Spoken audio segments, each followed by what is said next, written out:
50% लोग लक्ष्य का निर्धारण तो कर लेते हैं पर उसे पूरा नहीं कर पाते हैं, और उन 50% में आप और मैं भी हूं। हम अपने लक्ष्य का चुनाव तो कर लेते हैं कि मुझे क्या प्राप्त करना है, पर उन 50% लोगों में से केवल 5% लोग ही अपने लक्ष्य को प्राप्त कर पाते हैं। ऐसा इसलिए होता है कि जैसे ही हम अपने लक्ष्य प्राप्ति की ओर कदम बढ़ाते हैं, तभी ही कोई ना कोई समस्या उत्पन्न हो जाती है और हम हार मान जाते हैं। मैं भी कई लक्ष्य का निर्धारण करता हूं, जैसे कि रात को 2 विषय का रिवीजन करूंगा, पर जब पढ़ने बैठता हूं तो आधे घंटे में ही मन उबने लगता है और मैं लक्ष्य से वंचित रह जाता हूं और वह लक्ष्य बीच में ही अधूरा रह जाता है। इसका समाधान इस कहानी में बताया गया है, जिसे सुनकर आप उन 5% लोगों में शामिल हो सकते हो।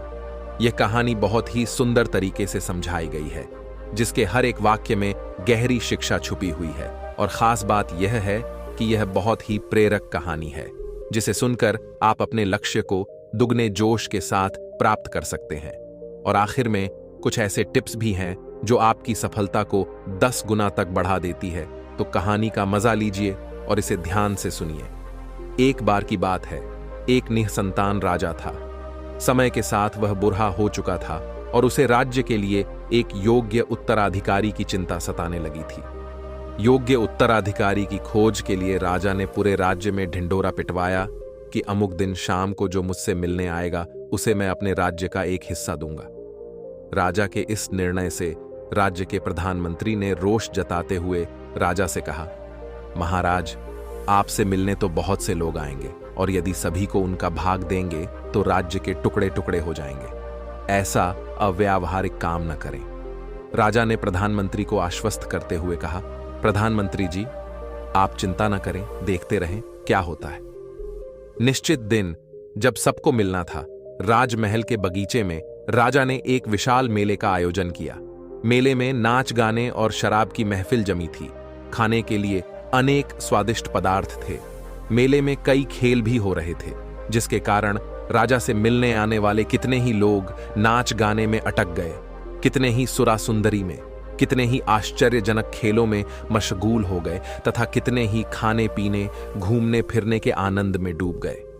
इस शाम का समय बीतने लगा, पर इन सभी के बीच एक व्यक्ति ऐसा भी था जिसने किसी चीज की तरफ देखा भी नहीं, क्योंकि उसके मन में निश्चित ध्येय था कि उसे राजा से ही मिलना है। इसलिए वह बगीचा पार करके सीधे राजमहल के दरवाजे पर पहुंच गया। पर वहां खुली तलवार लेकर 2 चौकीदार खड़े थे। उन्होंने उसे रोका, पर वह रुकने वाला कहां था। उनके रोकने को अनदेखा करके और चौकीदारों को धक्का मारकर वह दौड़कर राजमहल में चला गया, क्योंकि वह निश्चित समय पर राजा से मिलना चाहता था। अब जैसे ही वह अंदर पहुंचा, राजा उसे सामने ही मिल गए और राजा ने कहा, मेरे राज्य में कोई व्यक्ति तो ऐसा मिला जो किसी प्रलोभन में फंसे बिना अपने ध्येय तक पहुंच सका। तुम्हें मैं आधा नहीं पूरा राजपाट दूंगा, तुम ही मेरे उत्तराधिकारी बनोगे। वह व्यक्ति खुश हुआ कि वह जिस लक्ष्य से आया था उसका फल मिल गया। वह बिना किसी रुकावट के चक्कर में आए अपने लक्ष्य को प्राप्त करने में सफल रहा। इस कहानी से हमें यह सीखने को मिलता है कि उस व्यक्ति का दृढ़ संकल्प ही उसे उसके लक्ष्य पर स्थिरता बनाए रखी। यह शब्द दृढ़ संकल्प की गहराई को समझने वाला व्यक्ति अपनी मनचाही लक्ष्य को प्राप्त करने की क्षमता रखता है और प्राप्त भी कर लेता है, ठीक उस व्यक्ति की तरह। जिंदगी खेलती भी उसी के साथ है जो खिलाड़ी बेहतरीन होता है। दर्द सबकी एक से है, मगर हौसले सबके अलग अलग है। कोई हताश होकर बिखर जाता है तो कोई संघर्ष करके निखर जाता है। आपको बस यह करना है, पहला, अपने लक्ष्य को छोटे छोटे लक्ष्य में बांट दो, जिससे कि उसे प्राप्त करने में आसानी हो। मैं भी यही करता हूं, जैसे कि मैं रात को 2 घंटा पढ़ूंगा, इसके बजाय मैं शाम को 1 घंटा पढ़ लूंगा और रात को बचा हुआ फिर 1 घंटा पढ़ूंगा।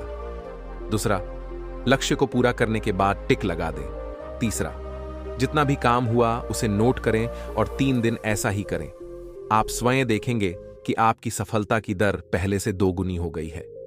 दोस्तों, तो आपको यह कहानी कैसी लगी और इस कहानी से आपको क्या सीखने को मिला? हमें नीचे कमेंट बॉक्स में कमेंट करके जरूर बताएं। तो मिलते हैं ऐसी ही नॉलेजेबल वीडियो के साथ। तब तक आप अपना ध्यान रखिए। धन्यवाद।